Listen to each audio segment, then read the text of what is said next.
France are not going to be here this evening, so I'll just open the meeting and turn it over to Scott. You're on. Okay. So the first thing on the agenda here kind of came up as an opportunity. I joined Terry's here. PASCD, which is the Pennsylvania chapter of the Association of Supervision and Curriculum Development. I'm on the board now for the Eastern sector.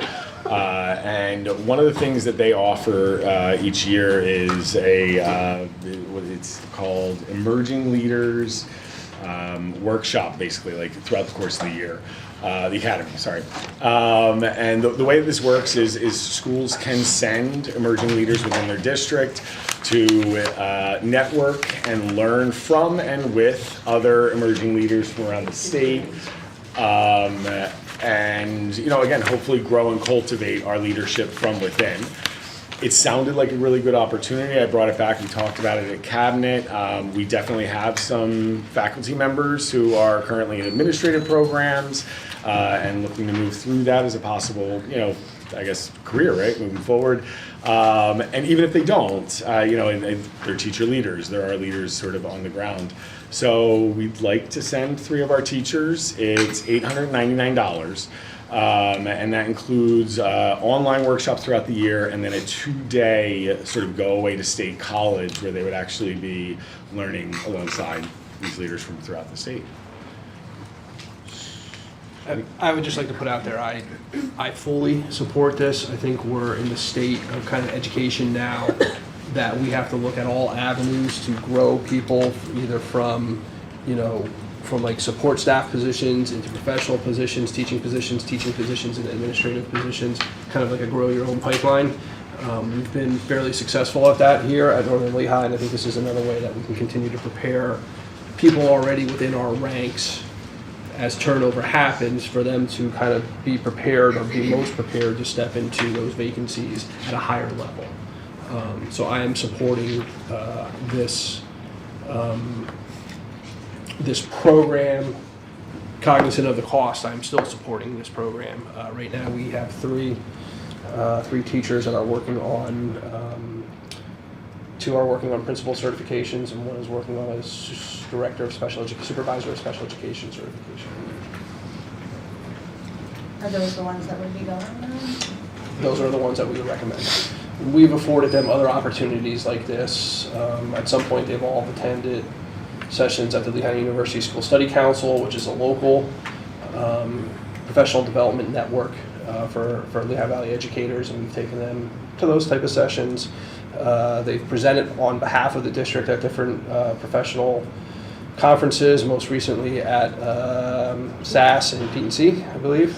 And I think this is another way that we can encourage people to work their way through Northern Lehigh School District. And when advancement opportunities happen, it's there for them.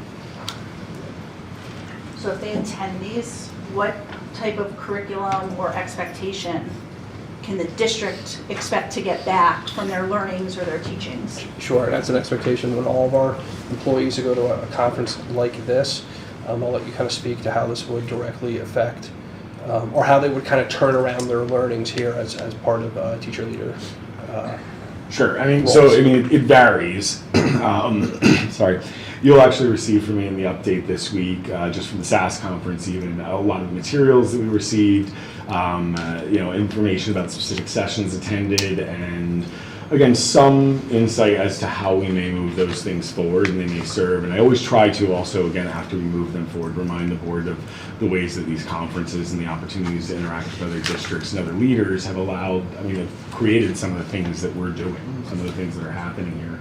I would say more directly, the promise is we can at least provide professional development, have teachers, training teachers, and building leadership capacity in ways that aren't obvious, right? Sometimes we think about leadership capacity in terms of the titles and the names, but the capacity we need is across the district in smaller ways. So, bringing back those skills, and I'm always happy to work with them on that and figuring out how to shape those into professional development sessions in that way. The one that's not a promise, right, but is obviously a hope, is that these are strong leaders. These are the people who, I leave, when any of us end up leaving at some point, we have a bench that is full of really good, strong people who not only know the district, but through networking know the state. Know exactly what's going on. That's great in other areas. So, I hope I answered that well. Yes. One other quick, so it says that the fee includes a 1-year Pasco membership.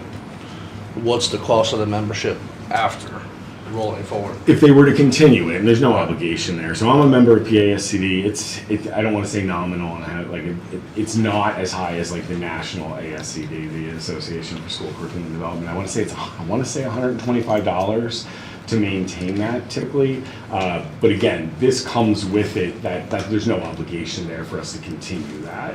As a matter of fact, I don't know that I would recommend that unless there was a good justification. I have the membership, so I have all the resources. I don't know what else would come back that I wouldn't be able to share out with anyone in the district because of my membership. If they were to want to attend other events and continue to participate, then that would probably be a justification for continuing the membership beyond this year. And you were almost spot on, Mr. Pine. The premium membership is $99 a year. If you do $99 a year, that's it. That's for if you're a college student. So. And they do want to grow. I mean, the Pennsylvania chapter is not, I think, as strong as it was pre-pandemic. So they certainly do want members. I'll continue to feel that out and see if my recommendation changes. But as of right now, everything that I've seen, I can share out.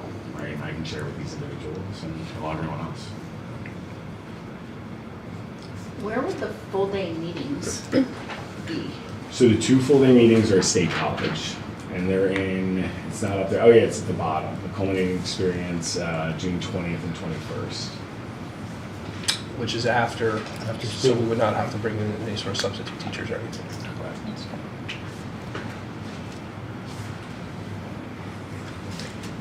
Any other questions, anyone, thoughts? Okay to put it on the agenda? Okay, you all right? I'm looking this way, okay? Jack? Gary? Go. So the next step would be for this to go to the board agenda because it is overnight, and it's either overnight or if there's a reimbursement of $100 or more to the employee.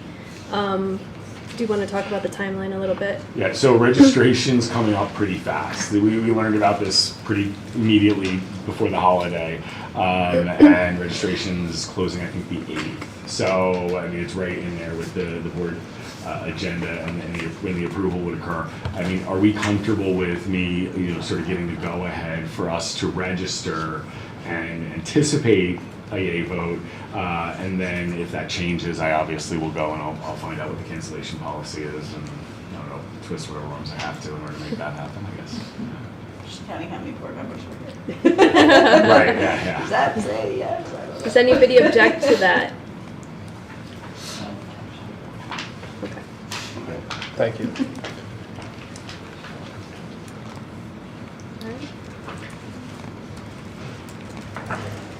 So next on the agenda are just some state testing reminders as we move into 2024. We have winter Keystone exams. The window begins this week and moves into the 18th. We are testing on January 4th. That'll be Algebra 1. We currently have 84 students, first-time and retesters, that will be sitting for that exam. On January 9th, we have literature. There are 58 students that are currently ready to sit for that exam. And then January 11th, we have biology, and that's our largest with 118 students that we expect to sit for that exam. We also have WIDA and the Access for Ls, or alternate Access for Ls, that will be happening throughout all of January and all of February. That's reading, writing, speaking, and listening for each student. They test in those areas. We have 26 students at Peters, 17 at Slatington, 12 at the middle school, and 7 at the high school, for a total of 62 that we expect to sit for that exam. We do have some new students that have come in, and we expect that there's going to be 1 or 2 that are going to be leaving our district for another district, but generally we're looking around 60 exams times 4 because every student has to take those 4 different pieces of that assessment. Just a reminder to everybody that if you go to our landing page of our website, our standardized testing schedule is on here. We do try to update this as much as we can throughout the school year. So all of the assessments that we give throughout the school year are on here. In some cases, you'll see windows for testing. As soon as we solidify the actual testing dates, we do change that on here and put those specific dates on here. So, just a reminder that that is updated throughout the school year. This is just a general question. Mhm. As obviously testing's changing, have we heard anything of any of our standardized testing in our high schools and even in our elementary schools changing? For the reason I'm asking, for instance, when our students go to college, a lot of the SATs, ACTs, those big long tests that we're starting to hear about are becoming test optional or not even required. Has there been any discussion at a state level or even federal level to see these tests have been here for quite some time now? What benefit do our students see from them, and what does our district see from them, and what are we using them for, and all of those things is, things in the world are changing. I'm just curious if there's any changes that we're hearing down the pipeline. There's a lot of tests on that website. I don't know if anybody else recognized that, but not sure there's a lot of, this is not going to sound good. I don't know if there's a lot of teaching going on because we're taking tests all the time. Not taking anything away from our teachers by any means. So I think that answer has a lot of parts to it. Yeah. So the federal programs like Title 1, 2, 3, 4. Title 3 is what governs our students that are in the English Language Development Program. That's a federal grant, so the federal department hands down to the states what their requirements are, and then the state decides how they're going to satisfy those requirements. So 25, I believe, states within the union actually give the WIDA assessment. That is the assessment that comes out of the University of Wisconsin. So 25 states give that particular assessment, whether it's the access for L's or the alternate, depending on if students have a disability or not. So that's a federal mandate, and that's how our state decided to meet that. So we don't have a choice; we have to give that assessment. Last year it was almost double that because we also had to pilot the alternate access for L's, which was a requirement. So our students took it twice, and that happens every 10 years. So we didn't have a choice there. The state is also looking at doing some new kindergarten pilots. We have not participated in that. You're not required to. It's an optional thing. So we did not participate in that one. Then we move into the state assessments like PSSAs, PASA, Keystone exams. Those are all state requirements. Some of them meet federal requirements as well, and some are mandated by the state. So those testing windows, we have some flexibility within those windows as to where we offer those tests, but we have no choice. We have to offer those tests. We have to meet certain testing percentages of how many of our students take them. If we don't meet them, then the students that fall short of that percentage automatically become non-proficient students, and that hurts the district.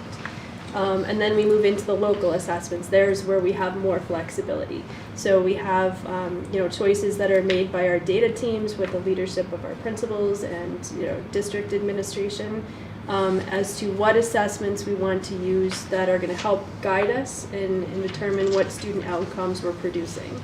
So there's we have more flexibility, and we're always trying to look to mimic or to find a test that correlate as much as we can with those state assessments so that we know kind of where that gauge is. So I know that's a long-winded answer. Like I said, it's just more of a question. I know there are requirements now, or is there any discussion at those levels of making any of those changes? I know we have to follow them, completely Sure. understand that, but there's so many things that are out there that I could see our students benefiting from more hands-on rather than sitting down and taking a 4-hour test that they don't. So I as the would- standards come up and change, for instance, the STEEL standards, right, which is our gauge for science right now, that's going to lead in the development of changing that state test. It's going to move from 4th grade to 5th grade. It's going to be aligned to those standards that are STEELS-oriented standards. So that's a state level conversation that's happening. Those standards come up for reevaluation every so often, and then that's typically what catapults that assessment to change. So, the answer to, I believe, to your, and Dr. Stoker is 100% spot on Absolutely. with everything. The answer is no. No, thank you. Okay. That's all you had to say, no. That would have been And here's why. It's because the U.S. Department of Education has put accountability measures in for all the states. The states have to say how they're going to do that or how they're going to opt out of it by using like alternate assessments. And I believe there's only two states, maybe, no, I think 4 in the country that have come up with some sort of alternate system to meet the federal standard. Pennsylvania is not one of them. Got it. And I think one of them has actually given up on it because it became cost prohibitive to create their own, and they couldn't necessarily prove that they were coming up with a better measure. The local state representatives and senators that I have been in contact with recently, this is not on their radar screen. Not at all. They're looking at other things right now as Yeah. related to public education, not assessment models. Thank you. I would make one comment on that also. It's like, how do I, as a school director, kind of oversee what's happening unless I have a standardized test and I can begin to make comparisons and things like that otherwise? And what do we hear every year when we do, like maths assessment, we hear test scores. And if I don't take tests, I can't get scores and I don't know where I'm going. If I circle C down the line because I have to take an accountability test, I'm not sure that we're giving a great realm either. So, at some level, the actual doing of something, not taking a test but showing your proficiency on a project or something other than circling dots. I don't know what that is. And- so that and- makes sense. I will strongly say, I agree with you. I do not think this is the best model to measure how school districts are performing. Absolutely. I I think our students are so much, the most Stronger than progress they are. that has been made in this realm, in my opinion, recently, is a couple of years ago when the state came up with alternate pathways to graduation. That was a step in the right direction. absolutely. Completely And, agree. I wish our U.S. Department of Education would widen their lens a little as well to say we have students coming out of our schools that are amazingly prepared and successful, but the proper measurement tool is not Correct. the PSSA. That's exactly, and that's just what I'm trying to get to, that, you're right, all of these things that we're doing we sit and say, why are our scores this, why are our scores this? Well, when you have 50 tests that you're taking in a school year, how many are you really gonna take accurately, and it's just thinking of the changing worlds, changing times, and where does that change come from? And I think that answer of all of those cases was perfect, and it starts at that federal level and then just keeps trickling down, and I agree, so thank you. okay. All right. Next on the agenda is the Barn Hill Preserve Mobile Program. Mr. Briner. Sure. So, good evening, everyone, and Happy New Year, by the way. Slatington's looking at bringing the Barn Hill Preserve mobile animal program to the building. We're tentatively kind of scheduled to do that on January 17th. What the Barn Hill Preserve is basically an exotic mobile animal program. They come in, the program comes in, they'll do 45-minute presentations on the different animals that they bring, including an owl, some of the other ones, bearded dragon, some other exotic animals. Basically, we're looking at doing this as part of to basically deepen the connection and understanding with some of these animals in the natural world for our students, give our students an experience that some of them may never have. And the nice thing about it is the program is free. So they come, they're going to do 2 45-minute presentations, so basically splitting the building into half. Where they kind of make their money is they offer, like, if you want a picture with the animals, you can pay for a picture. There has to be permission slips for all the students. Those students that would not have a permission slip signed, we would have an alternative activity or assignment for them during the time frames, and looking for approval from the board to do this. There is a contract that needs to be signed. It's a $0 contract, but bringing it to you for your thoughts, questions, opinion. What ages will this be serving? Is it going to be kindergarten through 12? 3 through 6, Oh. just 3 through 6. We are looking potentially in the future to bring it to Peters as well, but not this time around.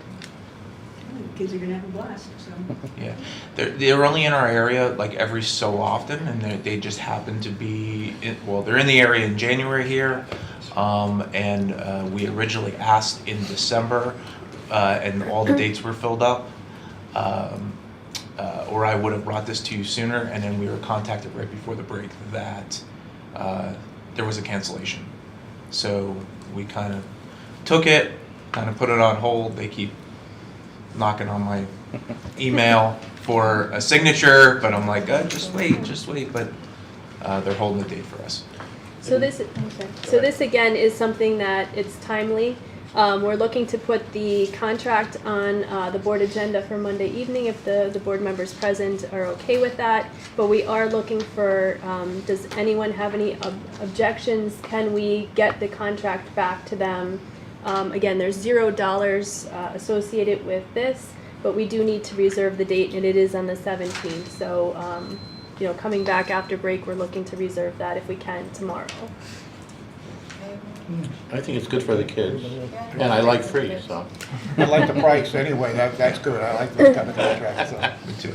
Mr. Briner, is there any potential discussion to talk with maybe PTO or any of those to help potentially with maybe pictures for the kids if they wanted them? Yeah, Dr. Stoker and I had some discussions with that. I didn't get a chance before the break to have that conversation with the PTO. It would, it's kind of one of those things where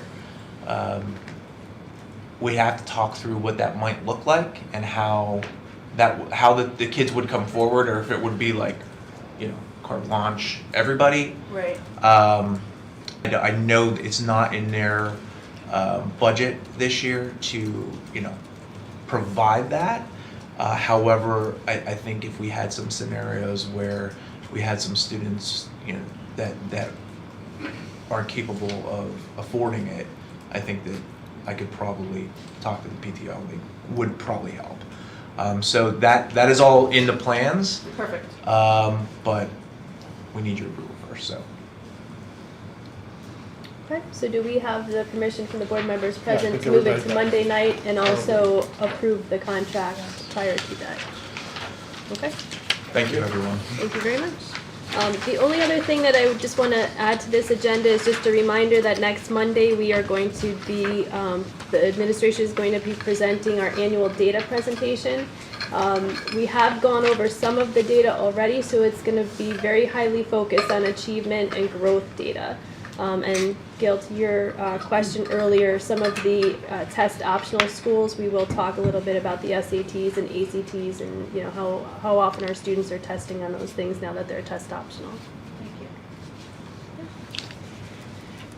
Okay. Anything else for the Education Committee agenda? All right. Want to close it? Go ahead and open up the policy committee and turn it to Dr. Stoker. Thank you. We have two policies on the committee agenda for this evening. We have policy 116, which is tutoring, and policy 815, which is acceptable use of internet, computers, and network resources. So policy 116 talks about tutoring. There's home education and there's private tutoring. They're similar, but they're also different.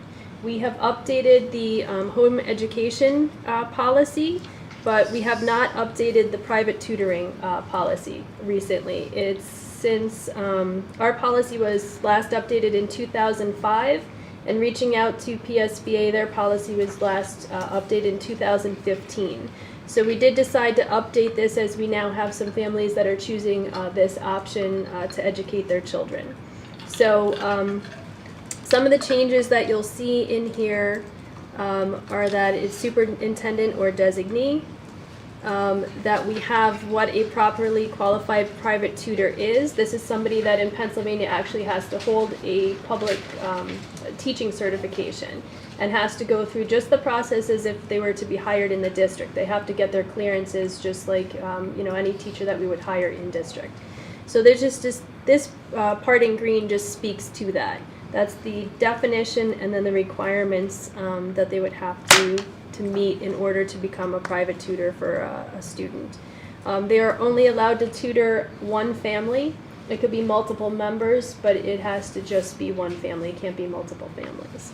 Like during the pandemic, if you remember pods being set up and things like that, it wouldn't be anything like that. So those are just the minor changes just to update that policy to be similar to what PSBA had from 2015.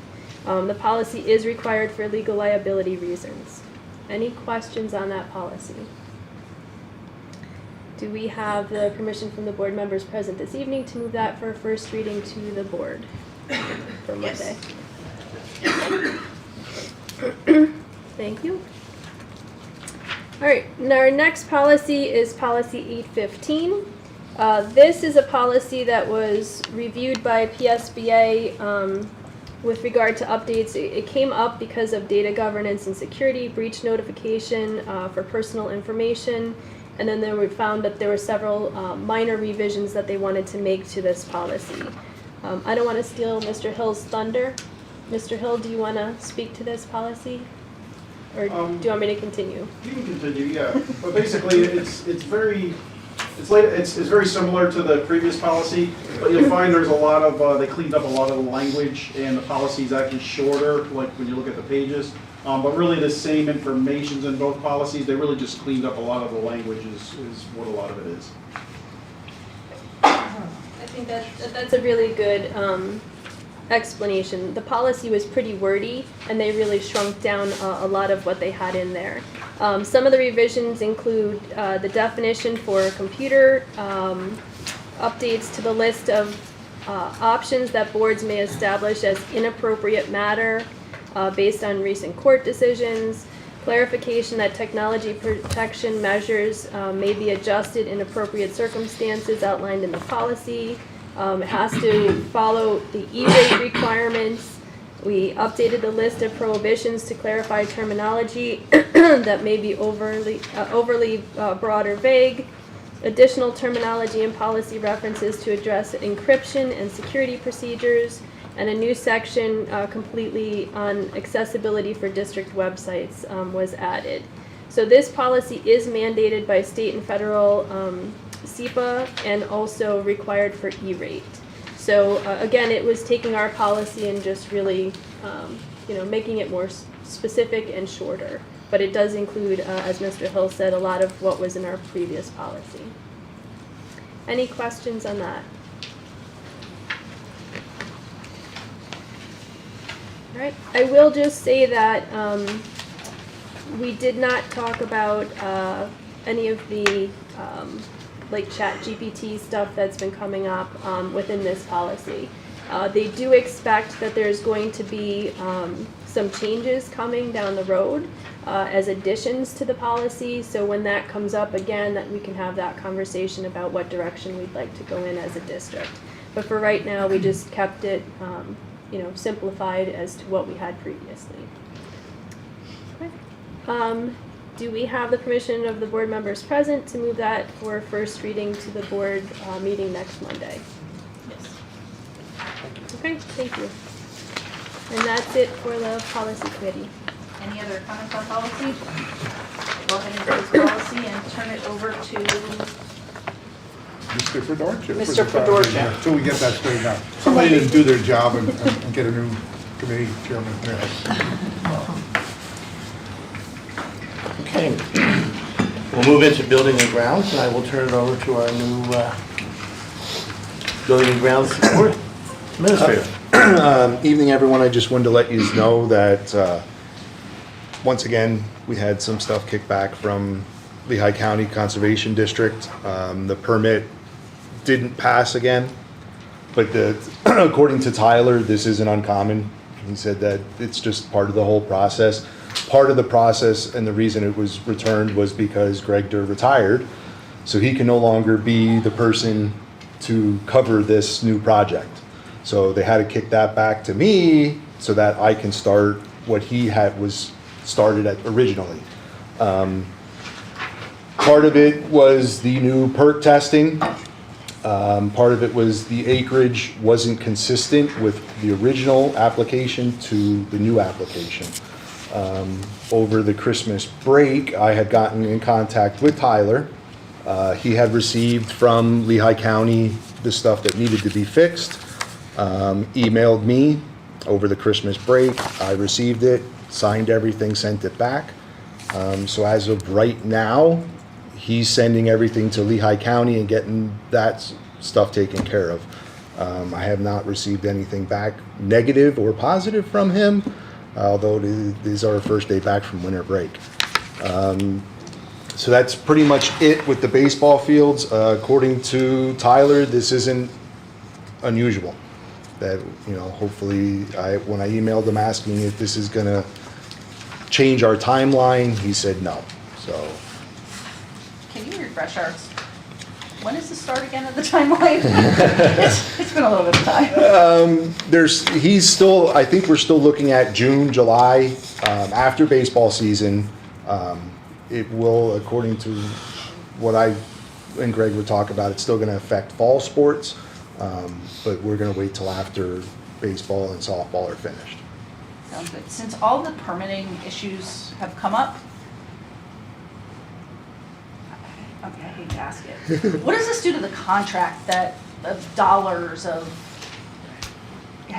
will there be cost changes? So I'll field that one, Mr. Mann.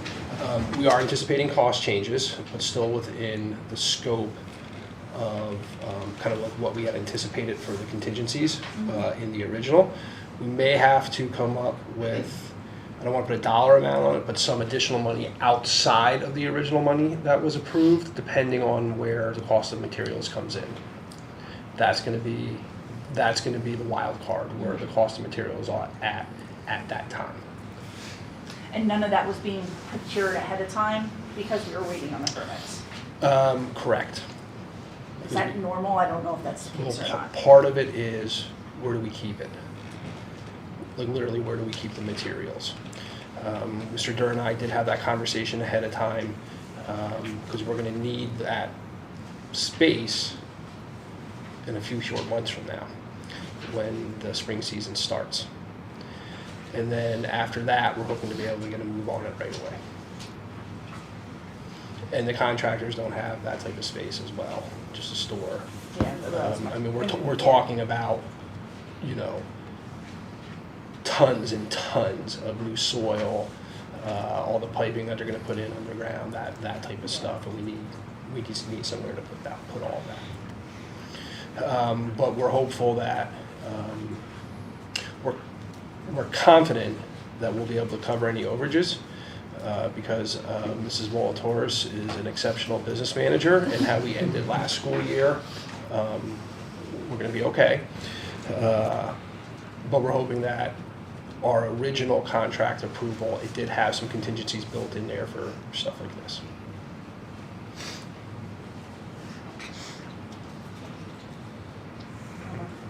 It's frustrating.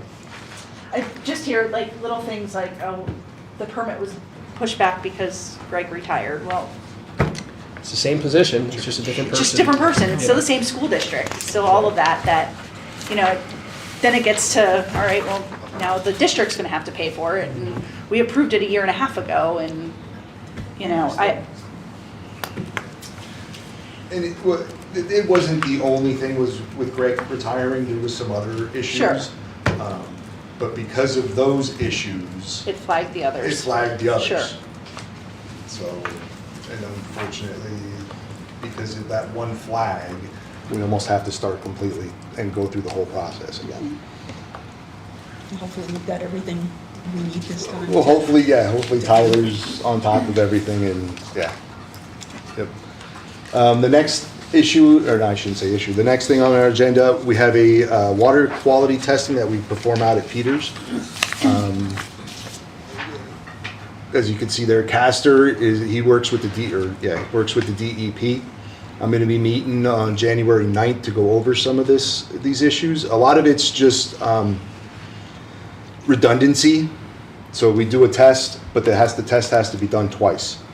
So the first test was done correct. Everything was written out correctly. The second test, small items were missed, where the sample was taken from. But in the instructions, it states that sink 1 was in test 1, so sink 1 also has to be in test 2. But because that wasn't written out, it got flagged. But again, Castor dealt with Greg, so now he wants to come in and meet with me, being I'm in Greg's position. So he's going to come out, we're going to go over those documents, and more or less just meet each other, because I will be contacting with DEP a lot, working with DEP. So the testing on that, besides the fact of those, like you didn't list sink 1 on both, was the water acceptable? Yes. So that part of the test, this Yes. is just getting the paper Yep, document? everything was fine with the Thank you. testing. All the measurements came back fine. It was just those little things Okay. wasn't written out correctly. Thank you. We're still using the fountains at Peters. Yeah. You're still able to drink the water? Okay. Got it. And Wash your hands. This is actually above and beyond what we do on a normal daily basis. We go out and we actually test the waters on a daily basis. This is another test that they do, I'm not sure how many times a year. I think it's twice a year, where they actually go through and take multiple testings from multiple faucets, water fountains. That gets sent out to a lab and tested. That's what they want to. Understood. Thank you for clarification. Appreciate it. We talked about that before, if you remember, the fountain testing and They, stuff. Yes. it actually became a state law a few years ago where we have to test each building for lead, copper, Yep. everything like that, and then report out on our findings.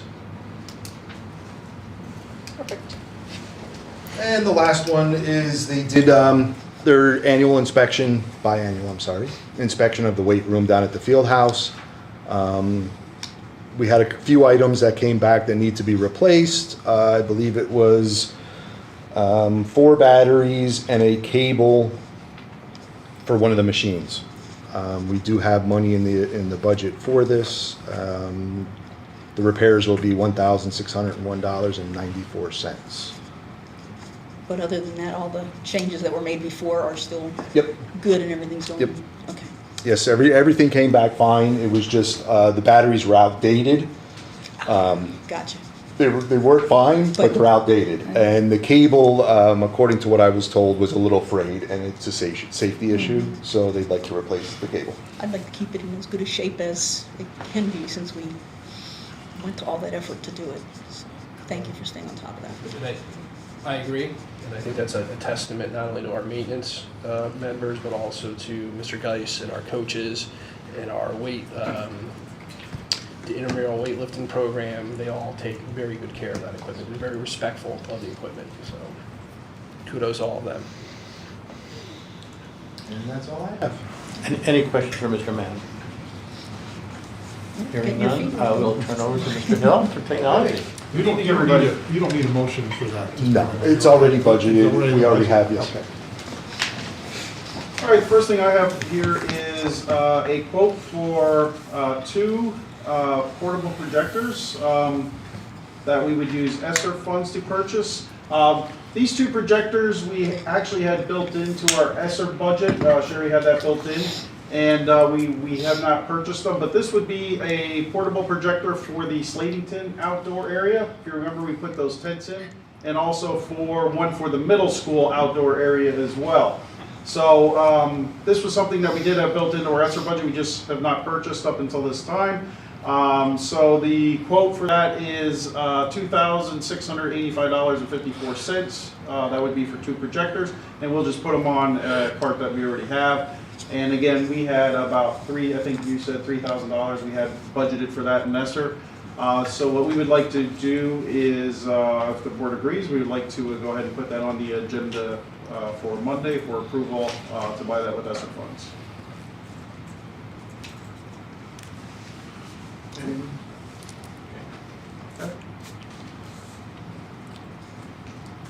And the next thing I have on here is E-rate. We discussed, right now we're in our, the 2021 to the 2025 E-rate cycle. So we basically are, right now, E-rate cycle, we're in the 2024 year out of that cycle. So we have this year and next year. One of the things that our department would like to do during this E-rate cycle is we would like to update our wireless network.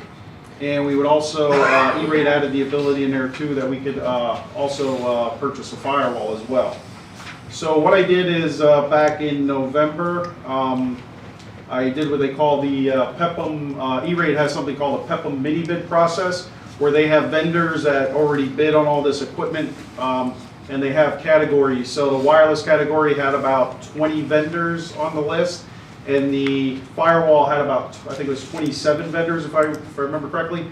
So what I did is I worked with Mr. Hawes, and we came up with a parts list of what we were looking for. Okay, we worked with our vendors to try to find out, you know, what type of system do we want to go with, things like that for our wireless. And what I did is I sent out a cover letter and our parts list to all the vendors that we were required to do for PEPM, to do a PEPM mini bid. And we received, we only received 2 back for the wireless estimate. The lowest proposal was Integra One, which is a local company that we do deal with a lot on our big projects. So they spec'd out the exact equipment that we specified in our parts list, and their bid was $213,077. We did receive another bid, and it was around $295,000, and that was for the same exact parts and everything. It was the same manufacturer, same parts. Those are the 2 bids that we received for the wireless system. What we're looking to do with the wireless is we currently have wireless, we have wireless 5 access points. We'd be going to a wireless 6E access points, which gives us a lot more throughput. It takes it from about 3.5 gigabits per second up to theoretical. You don't always get exactly what's written on the specs for wireless, but the theoretical is almost 10 gigabits per second. So it would be quite an increase. Plus, you can get more devices per channel and all that other good stuff. And this quote is for the wireless for the entire district. It covers the district office, covers Peters, Slatington, middle school, high school, and also Bulldog Stadium. So it's for the entire district. There's about 207 access points that would be covered under this estimate. And what I did was I estimated the amount that we would have to pay after E-rate funding, because E-rate doesn't cover everything. E-rate covers basically for the classrooms and in the schools. E-rate does not cover district office, does not cover Bulldog Stadium. So I just, again, this would be an estimate, but out of that $213,000, we would pay approximately $62,000 with our current E-rate funding. That's what I estimate that we could pay. Now that could change slightly, but that's about what we would pay for that. So I'm not looking for anybody to make a decision on this right away, but we would have to have this on the agenda at least for February, because what I would have to do is, in order for me to start putting things in the E-rate system, I have to have an actual board approved proposal that the board approved that this is the company that we were going with for the E-rate project. So I don't know if anybody has any questions for me now, but if not, what I would do is I'll bring this back next month as well, just to talk about it. And I would like to have this on, if we decide to go forward, I'd like to put this on for February board meeting. And what we would do is that $213,000, that would actually be budgeted from fund balance this year. And then any money, obviously, that we get back from E-rate, we wouldn't use. So you would see that money in the budget as we do the budgeting process coming up. So it would go out as an expenditure now through the current budget, through fund balance, but would come back in revenue through E-rate? we would end up saying that we have expenditures of 213,000, but E-rate pays Integral One directly, so we would just get whatever the remaining balance is on that bill. So we wouldn't expend all of it, we would expend just the difference between what E-rate pays and what we would have Right, budgeted. and I'm guessing that would be about that 62,000 Right. roughly. It'd be right in that ballpark. I have a question. I'm sorry. In 50 words or less, what exactly does E-rate mean? It's run by it's our the federal E-rate program. It is basically to what the whole point of the E-rate is. It's electronic rate. It's run by USAC, is the company's called USAC that actually runs the E-rate program. It's a federal program. The old intention for that was to provide internet access for schools and for libraries. So it's actually for schools and public libraries.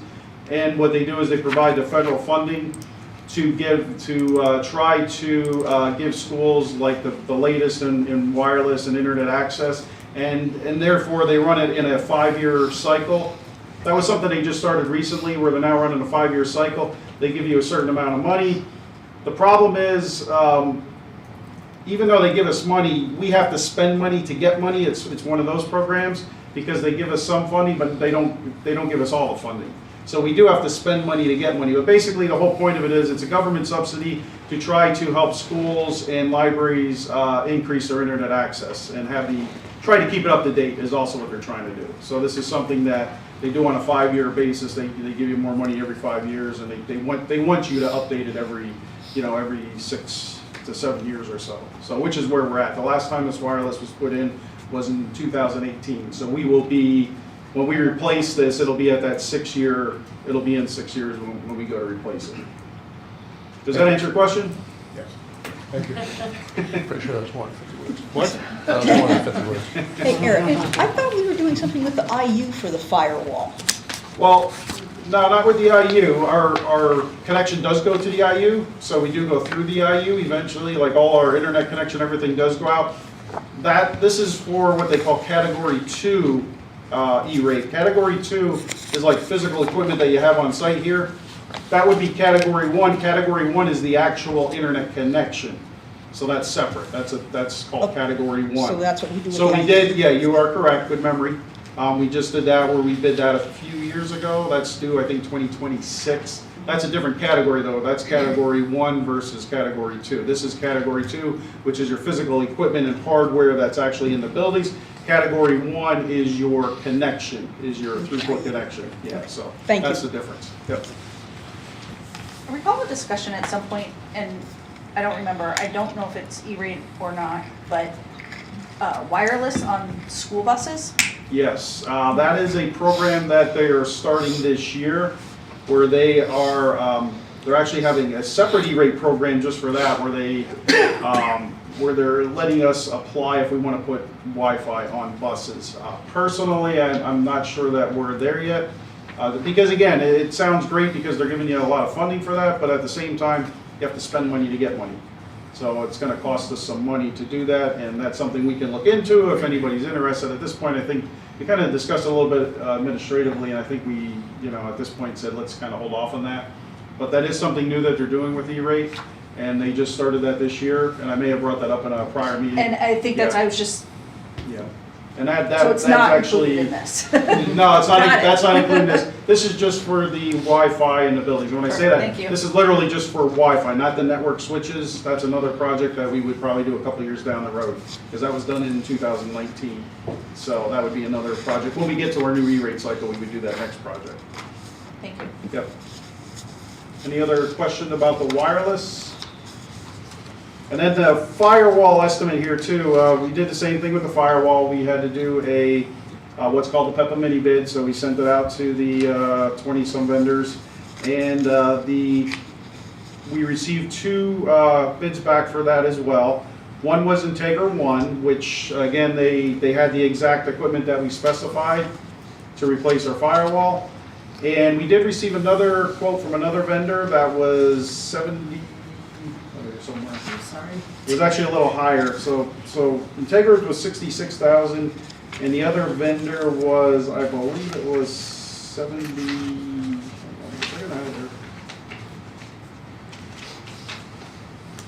The other vendor was 76,500 is what they quoted. So again, when I looked at the bids, being that Integra had the exact equipment, the other vendor quoted a different type of equipment than what we have. I would prefer to go with the lowest bid, and we have an evaluation that we have to do. When I did that evaluation, I already did it. Integra came out as they would be our winning bidder. So that would be $66,209. If you see here, the estimated NLSD cost after E-rate's $42,000. That's because not everything is E-rateable again. And with the firewall, you get less with the E-rate discount. So again, if we were to do both projects this year, this is something that we would do in the summer of 2024. You'd be looking at about $280,000 roughly that we would be looking at. But we would be spending of that money probably about 100, maybe just a little over 100,000, about 104,000 to get about almost $300,000 worth of equipment. That's the, as they say in the car dealer, that's the price out the door. Any other questions for Mr. Hill? If we don't have any other questions, if you have questions about this, by the time our next committee means that we can have it on the agenda. Okay, thank you, sir. Okay, thank you. We'll move on to the next committee. I'll start the Finance Committee, and Mrs. Fink, you are first on the agenda. Welcome. Actually, I'm going to start. Okay. But I'm going to start with her department. At the end of every year, I have to do in PAIRS, which is the Pennsylvania Electronic Application and Reimbursement System for the Food Service Department. I have to complete a child nutrition financial report details for how the department did last year. When I completed that at the end of this year, her current assets, net cash resources at the end of the year, so what she actually physically had on hand and available to her was $389,173. So her department is doing very well since we forgave that debt years ago when Sue came on board. They've been operating pretty well into the positive. With that though comes some strings because this is a federal program. They reimburse us lunch subsidy money. We can't have more than 3 months worth of operating income on our books, or she has to spend the money. So we are, with the 3 months worth of operating income, they estimate that to be $322,000, which means we have excess revenues of $67,000 for her department that she has to spend. Of that $67,000 though, about $5,000 of it is earmarked for another program that she's going to talk to you about where we get revenue fund, but it can only be used for one specific item. And that $5,000 is part of that. So her additional extra monies that she really has to spend is about $62,000. So I'm going to turn it over to her. She's going to let you know what she's thinking about, what the department needs and what they want to do with that additional. So that $5,000 that she was talking about is what we had left over at the end of last year from what's called supply chain assistance funds. I don't know if anybody remember me talking about that. It's been a while, but we got 3 different sets of funding. One for 2021, 2022, 2022, 2023, and then we just got one a couple weeks ago. And this is all was due to food service institution that, you know, they had issues with getting post-COVID, during COVID and post-COVID, getting supplies. Just having issues with the supply chain overall. So that's where these funds stemmed from. So yeah, we still have $5,000 left from last year to utilize, but they're very specific on how they want us to log how we use these funds. We can't just go buy a dishwasher with it. We have to, or put towards a dishwasher with those funds. We have to spend it on minimally processed foods like fresh fruits and vegetables, or even milk qualified. So Jamie and Ashley have both done a great job helping me track, you know, anytime we get our invoices for our fresh fruit and vegetables, and our milk, we're just logging it, our usage of those funds. So that's what we have left to spend there. So The 67 is really 62 when we deduct that.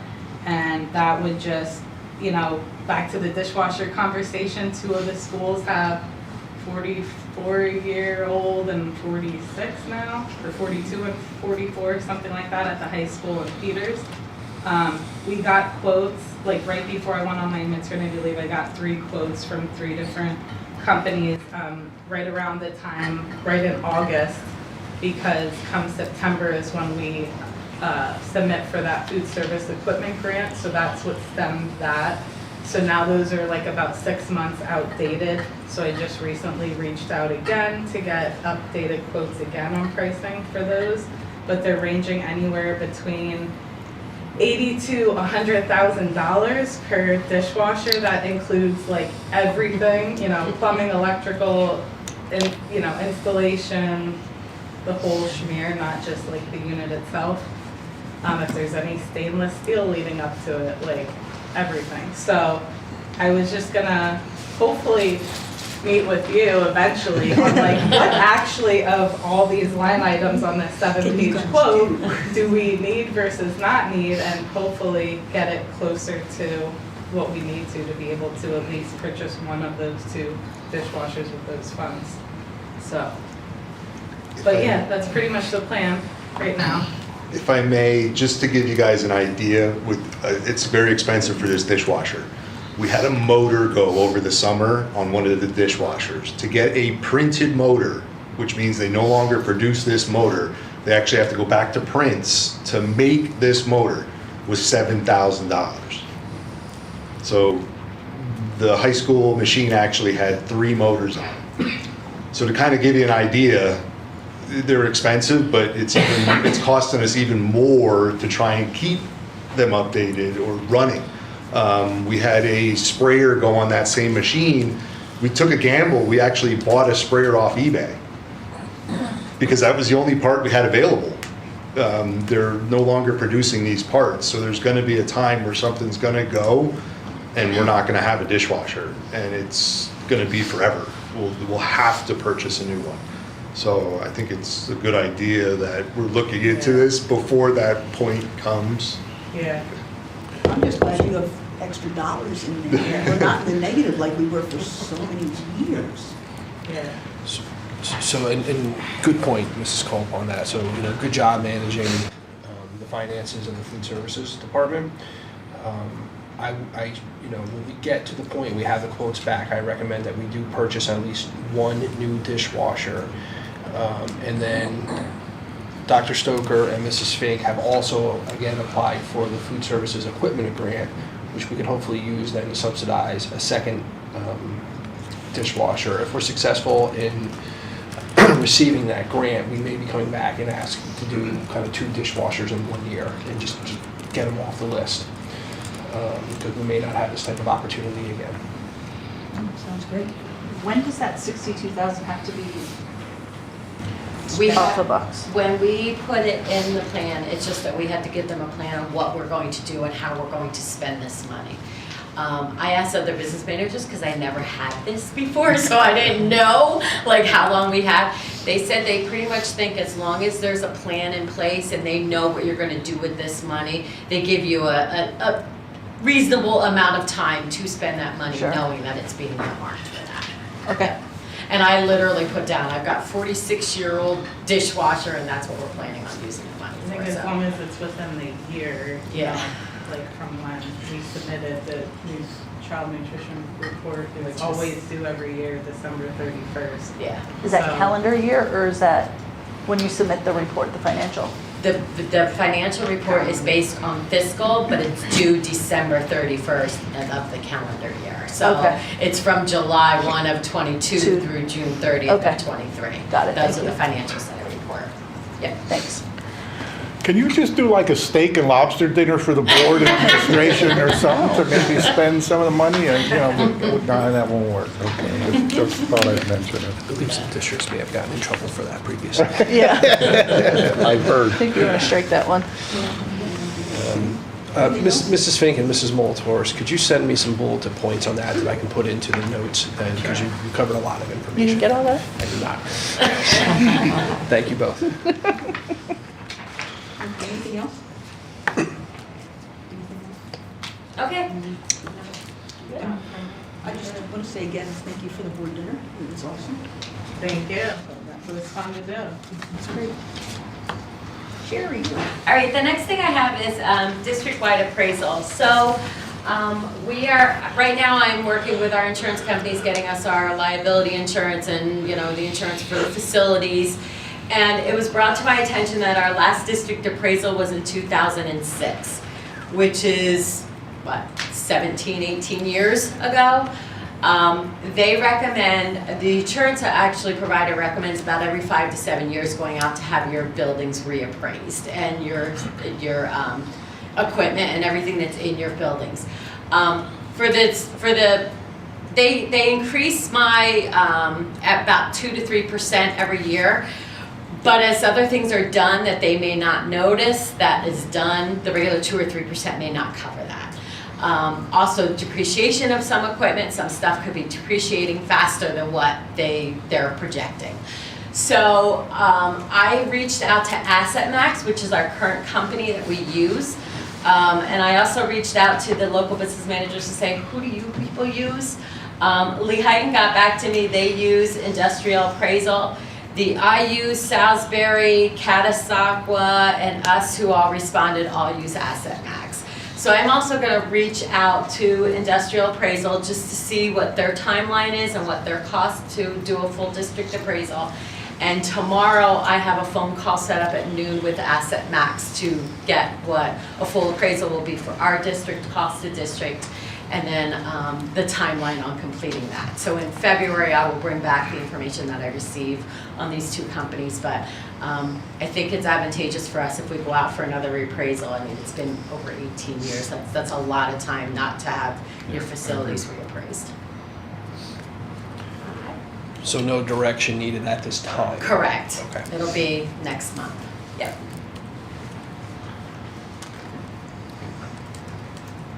All right, the next one, every year we, there's Greg, now it's Chris, we'll run a safety meetings once a month, talk about how to keep our facilities safe, make sure our employees are not doing things that are going to hurt them, workman's comp-wise, that kind of stuff. And we have to complete a contract every year and send them the information that we've held the meetings. And we end up getting a 5% workers' compensation premium discount. We received that discount again this year. So an estimate, it's going to be somewhere around $4,000 savings in our workers' comp that we will get back because we do the safety trainings and the amount of workers' comp issues and stuff that we have are limited. So just wanted the board to know that we did receive that again this year. The next thing is postage machine renewal. So our postage machine is due the end of the school year, so it's due in June. However, they've already reached out to me because the Postal Service as of 2024 is moving to an IMI postage meter technology, which is, I wrote it down. This is the same place who wants to send our. Yeah, it's for mail. What? Do I have it written up there? Thank you. I thought I was that smart, but I knew what I was. It's an intelligent mailing indica, and what it does is it's going to allow the U.S. Postal Service to better get the information that they need for mail piece counts and costs from the manufacturer. And in doing that, the Postal Service can put more, like their rate increases, they'll know more when they need to raise rates based on the amount of postage that's being sent out. So as of 2024, everybody's gonna have to use these new machines that have this IMI technology in it. So in doing that, our current provider reached out to me and said, listen, these are the two machines. If you move now, we're gonna keep your machine at the same price that you're currently paying now for another 5-year agreement. If you wait until later, once the postage machine is totally implemented, which will be sometime in 2024 when they say enough's enough, everybody's gotta be over there, price of machines are gonna go up. So he's asking if we as a board would want to lock into another 5-year agreement with them with the new machine that has the IMI technology, but at the current rate that we currently are paying, and it will stay at that same rate. It's $130 a month over the next 5 years. So I'm just looking for direction from the board if they would want to go into an agreement early. Do we have a choice? You're gonna have to move anyway. That's right. Correct. Yeah. And our machine is up the end of June, so we're gonna have to do Replace it that, in either June. replace that or yes. Right, we have to do it at that I point in time suggest we go with anyway. that. Yeah, go for it. Okay. All right, the next agenda item will be on the board on Monday evening will be the 2 motions that we sent to Lehigh County and Northampton County, telling them that they are not to collect our delinquent taxes because we use Portnoy to collect our delinquent real estate taxes. So I just wanted to give the board a heads up that those 2 board motions will be on the board agenda for approval. And at this point in time, we have had no further updates on Northampton County, who I talked to you probably about 2 months ago, about them pushing that they still want their 5% collections, although they're not doing anything with the collections. And there has been, it's kind of been status, like they have said nothing more about that. And Portnoy hasn't even come around that says that they've been contacting them, saying anything to them. So at this point in time, we're still not sure if it's a debt issue or if Northampton County is still gonna be moving forward with that. But at this point in time, we are gonna continue to move forward with Portnoy because our turnaround on delinquent collections is so good with them, so. The next one is our fraud. So Westmoreland Intermediate Unit, we used to use, since we get medical access funds, we have to do a check every month that runs through 3 websites, which is the Pennsylvania Department of Human Services, the U.S. Department of Health and Human Services, and SAM.gov. And they run a check on all of our employees that get coded towards medical access based on their social security number, so that they can make sure that all of these people aren't anywhere on a website here. It's a fraud check to make sure that that they legally can be, we can apply for getting money based on their salaries and what we're paying them. So in doing so, Westmoreland IU now contacted us to say that, and we used to pay them $500 a year. They would do this, they have to run it monthly. Every month they must run a check on everybody that's coded to medical access. They contacted me and let me know that they are not offering the service anymore due to personnel leaving and not having the manpower to do it. So I reached out locally and found out who anybody else is using. Some of them were using Westmoreland and they now have to look for somebody else. The IU uses Valenza Health. And from the conversation that I had with them, they said that they are very happy with their services. I found all this out like the day of Christmas break, so I didn't get to check anything more into this. But I am going to contact somebody from Valenza Health sometime this week and see if I can get on a phone call with them and find out what information they'll need from me, what the yearly cost is, and what I can do about working with them in order to do these fraud checks every month for us. The other company that does it is Evolution Consulting South, and they are out of Sarasota, Florida, and Valenza Health is actually out of Phoenix, Arizona. So I'm going to call both companies and see what they both offer and compare and contrast to see which I want to recommend. And I would come back in February with that because then we're going to need to move forward with that because it needs to be run monthly.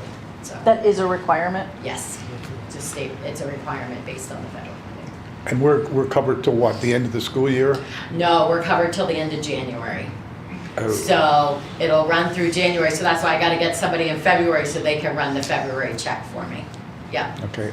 Is it possible you'll have that information by Monday night? If I'm able to talk to 2 companies and I can get that information, I can put it in the update of who I'm recommending that we move forward with, and then I can get it on the board agenda for Monday evening. That would be a good idea, I think, if you could do that. I can gladly do that. Yep. All right, statewide tax recovery. Statewide tax recovery is our collection for delinquent real or per capita taxes. And they have now partnered with Berkheimer's for the collection of delinquent real estate or per capita taxes. But they are still staying a separate entity. So it's still going to be statewide, who's still going to collect the taxes, the per capita tax, but they are partnering with Berkheimer's to speed up our revenue. It's no cost to the district. In other words, our still bill will be $11 when we turn it over, and I think the bill ends up being like 36 or 38 because statewide gets 20-some dollars for their collection efforts. So there's an agreement between Berkheimer's and statewide where what'll end up happening is we can go years without people paying their per capita taxes, but statewide doesn't have any the systems that Berkheimer has, let me put it that way. So Berkheimer's, you know, collects all of our EIT taxes. So Berkheimer's has immediate response where they can run these people's names through their system and find out this is their employer. So therefore, if they're not paying their per capita taxes anymore, we can turn around to them and say, hey, we now know who your employer is. You either need to settle up on this bill or we're going to do a wage attachment for you and attach your wages in order to get you. So they're hoping by partnering with Berkheimer's, they're going to have a quicker turnaround on our delinquent real estate or per capita taxes in order to collect our delinquent per capitas. What's the rate for that as far as delinquency? It doesn't cost us anything. No, but I'm saying, like the percentage of how much is delinquent, like do we know if it's 5% or? Oh, per capita is, I can check that. I do not have that number for you right now, but I can check that. But I know the girls have books going back like years of like people that still haven't paid. Yeah, and a lot of people just kind of ignore it because it's kind of like a nuisance tax, they say. But for us, it's $70,000 a year. You know what I mean? So. Thanks. So I will. So yeah. So there is actually a resolution to go on the board agenda. Just with our understanding that statewide is our delinquent per capita collections company, but that there's an addendum to that then that they're going to now partner with Berkheimer's, so we're giving them the approval that they can run our information through Berkheimer's and to work with getting our revenue split.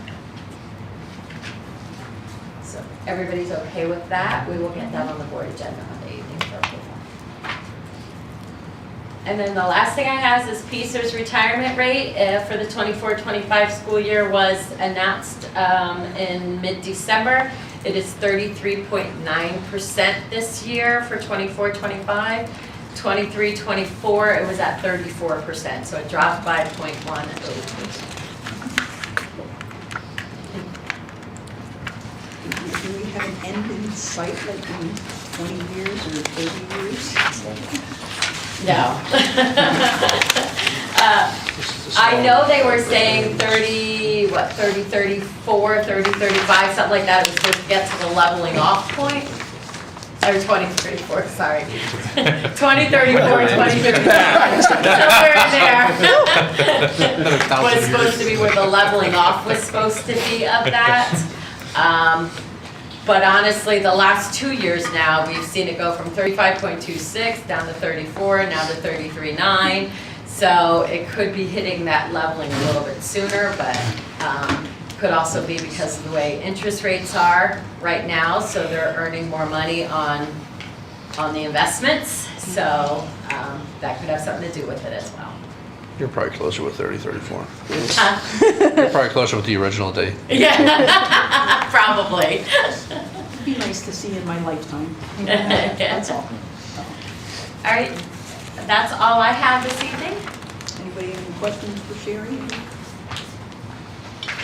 Okay, hearing none, turning it over to Natalie for Extra and co-curricular committee meeting. We'll open that up, and I'm passing that over to. So, Dr. Bali, are you prepared to speak about the weightlifting club this evening? And if you're not, that's okay, I am. I didn't know if Mrs. Neely had reached out to you about it. So you're going to see 3 club proposals coming to the board agenda Monday evening. The first is primarily for secondary students, mostly high school students, but I don't believe they're rolling out middle school students. And this is by one of our school police officers would like to be the advisor for this weightlifting and bodybuilding club. The goals of the club are to teach kids proper technique and safety to mitigate the risk of injury, teach proper programming and nutrition and recovery to avoid injury, bring different sets of kids together for a common goal and common interest, improve self-image for kids struggling with self-image, instill confidence in kids who may have poor self-beliefs, kind of about body image, build a following and a large group of interested students to grow the club and possibly create a competitive powerlifting team in the next few years that is school supported. An example would be our neighboring school district, Parkland School District, has a powerlifting team. Give kids an outlet to let out and manage stress, emotions, and any other issues they may be working through. Teach about, kind of failure happens and overcoming the objectives when you experience a setback. And have the gym open 5 days a week to students, the gym being our weight room. Giving them a place to go after school, and give staff members another opportunity to form meaningful relationships with students in a different setting other than the classroom. This would be, this would not take the place of the intramural weightlifting program. This would be expanded to kind of all students here, whether they're typical student athletes or not, actually kind of targeting students that may not be involved in some sort of sport, but may be interested in doing some sort of physical activity. So, I fully support this. I think it would be another good opportunity to give our students something to do after school instead of maybe less productive things, as well as I'm really happy to see that our school district police department is looking for ways to build connections with students as well. So, we just kind of want to share with you the purpose of the club and know that it will be on the agenda for the full board's consideration on Monday evening as a first-year approved club, which is a stipend of $200 for that, for the advisor. What is the minimum number of students to allow a club? Honestly, for a club like this, I would say probably at least 5. I suspect from kind of informal conversations with Officer Nicosia, he's going to have a lot more than 5. Sure. Yeah. Anything else that you're aware of, Dr. Bali or Mr. Stroll? Much more eloquently than I do, but yeah, the numbers I think are pretty high, and the kids are excited about it. That's good. So the relationship part is the big thing. So we're happy about that. Officer Nicosia has also brought the idea of passing at the middle school, and I know I do have several interested student athletes at the middle school who are looking forward to this possibility. It's nice to see the cross of the middle school and the high school.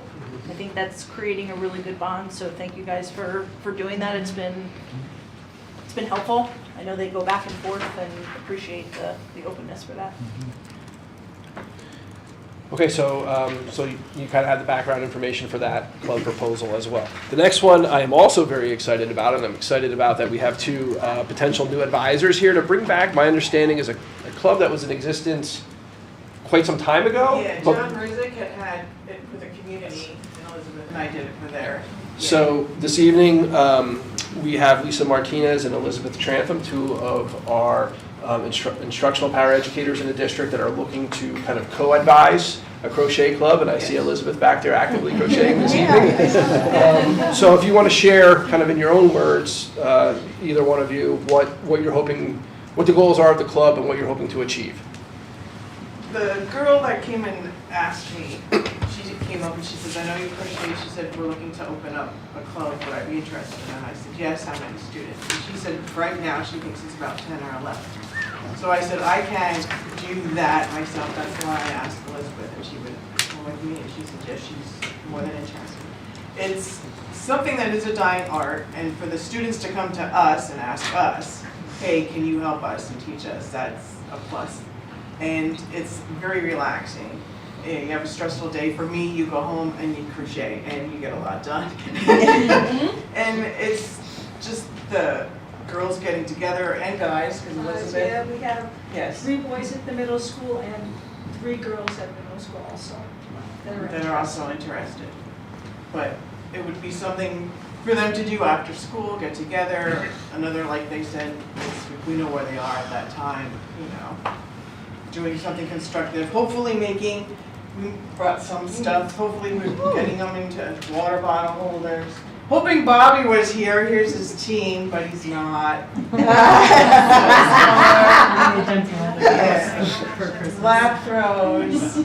Like, and then the lap throws too, what I was thinking is later on, once the girls get into it and the boys, possibly donating to like a senior home with the lap throws and the scarves and the hats, and like showing them, look, you can put forward. That's cool. I mean, it's, like you said, I'm thrilled they brought it up to you. Yeah, she did. She came and she goes, Mrs. Martinez. Thank God she went to somebody besides me. I used to know how to crochet. I used to know.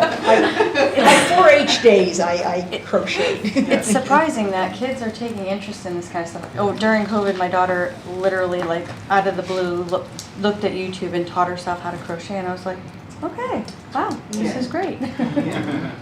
So I'm happy for that. That's a wonderful thing to do.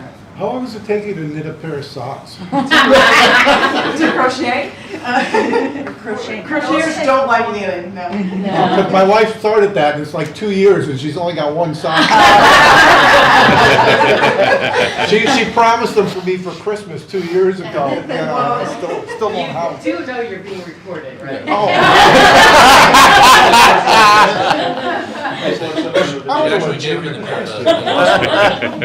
I do want to attest to Mrs. Martinez's skills. I commissioned her to make a crochet an angel for our tree, and she did a phenomenal job with that. And she said she won't do it again, but I appreciate you even volunteering for something like this. That's terrific. And then I know in the beginning, I and Elizabeth will supply this, because you can't go out and buy good skinny yarn and then have them crochet and practice with it, because it kind of like ruins it once you practice. So we're going to supply everything in the beginning, and then once they start getting it and doing things, then they'll be, you know, getting their own materials. And that's great. Because I already have all the hooks, all the yarns. Yeah. Awesome. Thanks. That's great. Was not expecting that. Again, thank you both. That will be on the agenda Monday evening as well. And I just want to say I love the idea of getting to the point of like donating the lap throws to some of our senior citizen members in the district. I know Mrs. Trantham, I was fortunate enough, she gifted me an ornament right before the holiday break that she had crocheted, and it, you know, just another positive outlet for students. Yeah, every year I make an ornament for the staff. That's sweet. If you're in the building, you get one too. I have several on my tree. They're all, I have the whole Trantham set on my tree. So again, very nice. Thank you both for trying to do another thing for our students. Our next club proposal this evening will be a formalization, I will say, of the esports team, which has experienced some preliminary success. I'll kind of read through the descriptor here on behalf of Mrs. Tiedelman and Mrs. Scheckler, and then Mr. Pine, if there's anything you would like to add to this as well. I know you've been a strong player behind the scenes in getting this up to the point that it is already. But they're looking to formalize this into a student club. This is for an esports program to encourage the health and social and emotional development of, as well as interpersonal and team building skills necessary for success in the future. Esports also involves local, state, and national organizations with opportunities for college scholarships, career internships, and professional networking. Students involved in esports gain confidence and transferable skills. I know our team has already gone to, I should say the students that are kind of already some exposure to this and guidance from Mrs. Thielman and Mrs. Scheckler. Recently, they've been out to Harrisburg Community College to participate in activities out there. I think they've actually won a couple local competitions already with some of our other local school districts. And I know recently, just even visiting my own children's, both of their universities have esports programs which kids can actually enroll in as a major. And they have basically Division I through Division III teams where they can compete as well. So there are some kind of, again, talking about graduation pathways and pathways for after school. Esports, programming, game development is one of the rapidly emerging fields. So Mr. Pine, anything I didn't hit in that? No. I think that last point, I mean, that's something just for us to all keep thinking about, is that we're obviously putting this through as a club. I mean, Mr. Geist, I mean, at some point, I think a lot of school districts are having the conversation about whether or not they're putting these through as clubs or they're acknowledging the competitive nature and putting them through as sports. And so that has different functions within the school, of course. In terms of wins, they won 5 out of 6 competitions this year. It was their first year out. And they placed 3rd place in the regular season.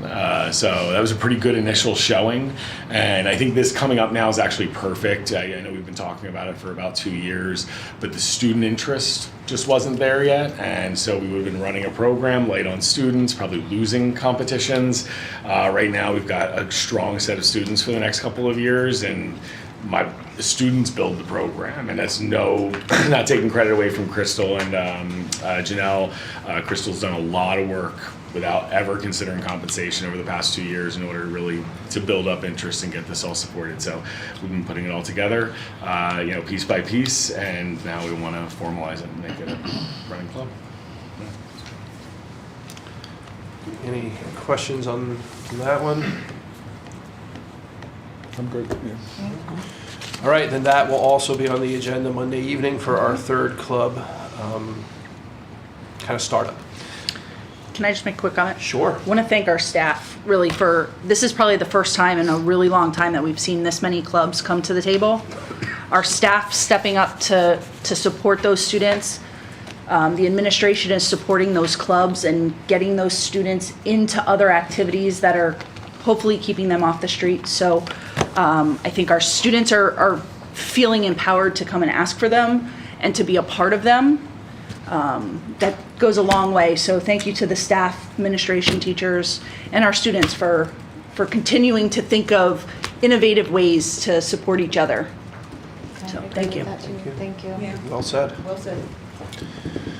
Okay, now I'm going to turn it over to our athletic director, Mr. Geis, for some updates from Colonial League, I guess. Yes. On an annual basis, the Colonial League looks at every level, every sport, whether it's varsity, JV, middle school, junior high, and so forth.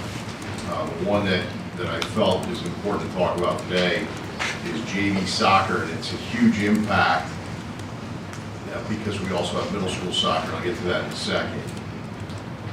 With JV, there's some sort of trend going on in athletics that students are not either wanting to play JV or we have a limited number. I'll give you some examples. Softball, a number of years ago, we went from a varsity JV model to a varsity junior high model. The verbiage, junior high is grades 7, 8, and 9. Middle school is 7 and 8. JV is generally 9 and 10, sometimes 11th grade, just to kind of get you understanding the verbiage.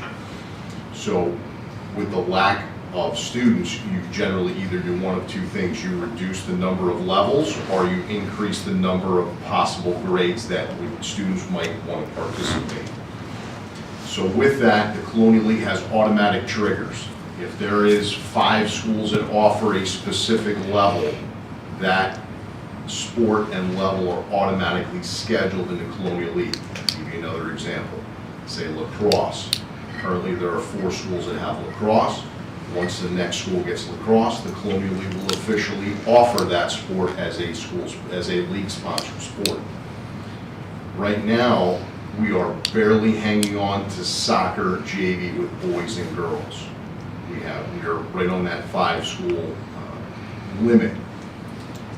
There was a lot of discussions with athletic directors because there's a lot of concerns, and those concerns are facilities, coaching, and when I say facilities is, so we know that we have one softball field. Our varsity softball team and junior high softball team cannot practice at the same time at the same location when we're outside. So we have to have two separate areas. That's going to come to play with our soccer program as eventually happens. We have a varsity boys soccer and JV. We haven't run JV boys soccer in the last number of years, but our girls have run some 7-on-7, and we've been right on the cusp.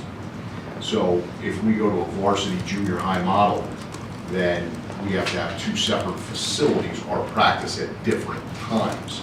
That also impacts our coaching.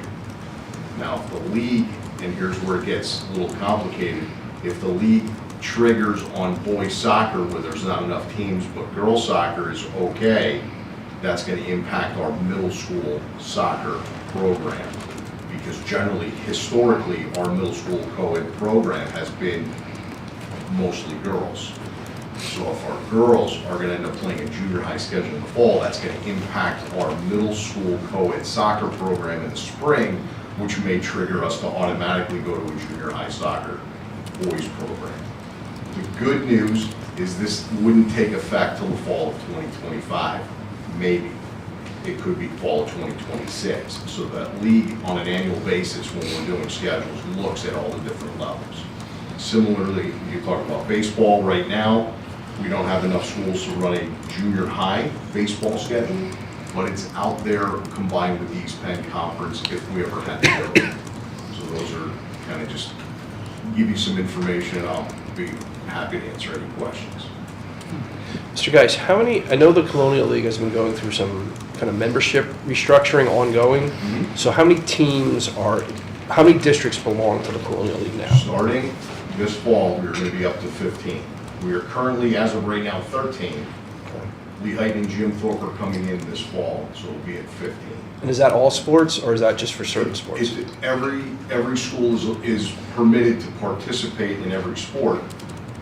As an example, we could participate in tennis. Colonial League offers tennis. We do not have a tennis program.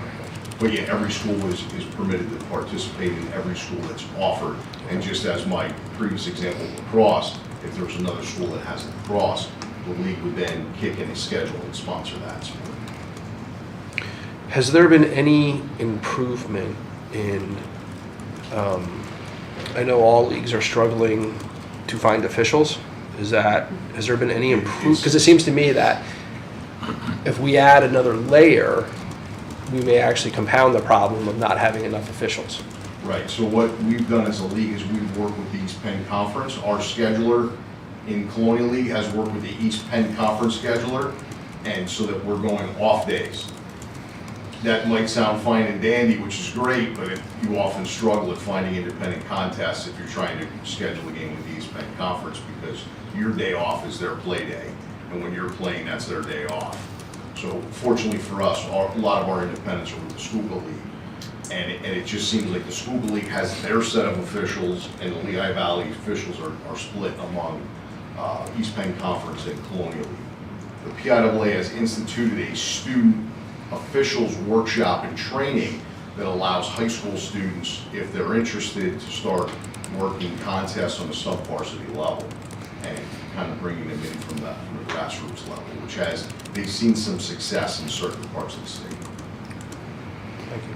Has there been any discussion, I know you mentioned about soccer and how it would switch with, for instance, like if we did a JV varsity versus the middle school and how they're different seasons, to making a varsity season in one and your junior high season kind of like your middle school, or were they looking to keep them all in the fall together? Yep, keep them all in the fall. Generally, that is the season of choice for soccer. Mm-hmm. So that would be the plan. I was thinking of the same thing of the referees and officials and all of that, that if we don't have the JV games now, which means we don't need the JV officials, but now if we go to a junior high, now you're going to need those officials and we can't already get them. and they're gonna do it at the same time. The recommendation from our soccer people, the people that are in the know, the Colonial, like Manny Hooten, Sure. their recommendation to PIAA is to go to more of a FIFA-style officiating program where you have one referee in the middle with 2 side judges, and they could work double headers and then get a younger official on a sub-varsity game in the middle, and then that more experienced official could help that younger official and train that way. The PIAA has not been, Sorry. has not embraced that concept, but we are still pushing to try to get that to happen. Good luck. And I have one follow-up question. I know sometimes we, like many districts, struggle kind of having robust membership, right, for certain sports.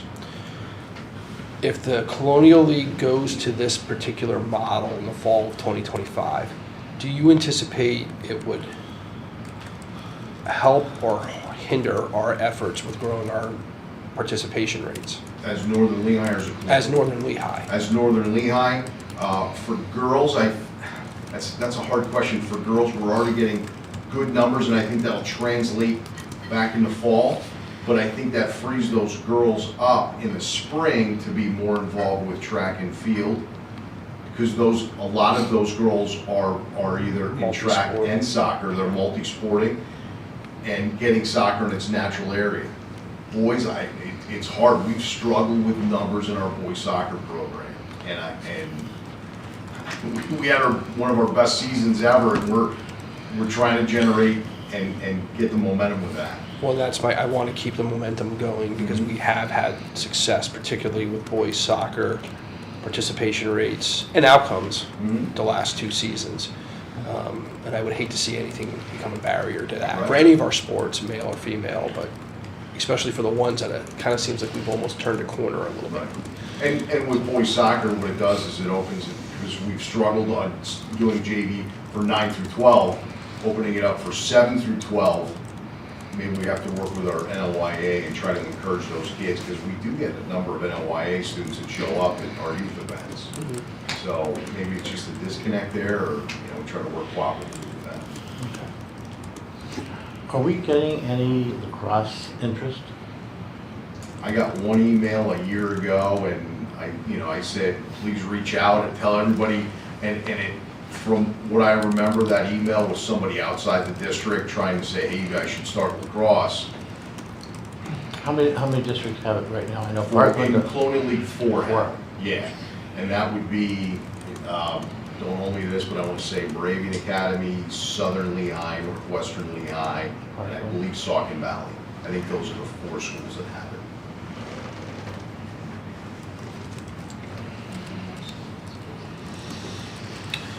Any other questions or comments for Mr. Geis? Thank you. Nobody has any questions? All right. Go for it. Thank you, everyone. Any other questions I- on anything? I have an addition, I just sent you, I don't know if you got it.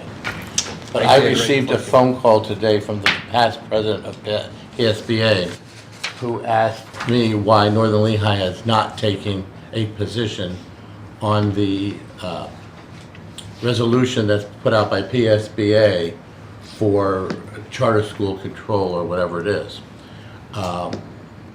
We need to have that on the agenda if we're going to pass it. Out of the 500 school districts, I believe that there's 490 have passed it so far. We are one of the 10 who have not even addressed it. I have information that I could send out, but I don't really understand it totally. But I do believe it is being sponsored pretty well by the legislature. Since I've been here, the school board has not chosen to pass a resolution on charter schools, although to say that we're not addressing it, I think is inaccurate information. Well, I know it is, because we have been contacting our legislators about charter school funding failures. So if the board would like a resolution to be passed, I'd be happy to kind of put one together for as early as Monday evening. Well, and I think and I do support the board doing that. If we can get that information out, it would be important. Again, looks bad on, personally, it looks bad on us if there's, out of 500 school districts, we're one of the 10 that is not signing on to that resolution. Because it does affect us, and it is an important issue. Do they have a pre-written, so to speak, Yes. memo? Yeah, I that- thought I saw that. Yeah, I somewhere. can send to I can send to Dr. Link the information and the resolutions that I got from The actual resolution. Dave Hine, who is our past president of PSBA. And then you can get it out to the rest of the board to really look at before the next meeting, which I think we need to do that, personally, Matt. Matt, I have it, I'll leave it. I just looked it up. The resolution, Sure. just email it to you. Okay. Gary, do you have the meat and potatoes of the resolution? Like, what is it? I do, I don't know it, but I have it, yes.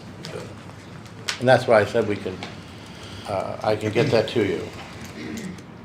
Was there a reason we didn't pass it before or talk about it before? This is new to me when I Okay. I Have no an answer idea. for that. Yep. Yeah, I don't remember hearing anything that we were supposed to do. It's charter change, When did it start? PA charter change. It's through the Keystone Center for Charter Change and sponsored by PSBA. I have two Yeah. links. I have two links that have it, both the PSBA part and the others. I'm going to forward that to you, and we can forward it out to everybody. Very good. If I may, unrelated, next Thursday, the 11th, coffee and conversation for the middle school and high school, 6 p.m. at the middle school. Everyone is welcome with the $60,000 money that we now know exists. I'm expecting gourmet pastries. Starbucks. Come one, come all. Get some Wawa coffee, okay? Anything, anyone else? Anyone? No? I guess we're done here. Thank you. Good night, everyone.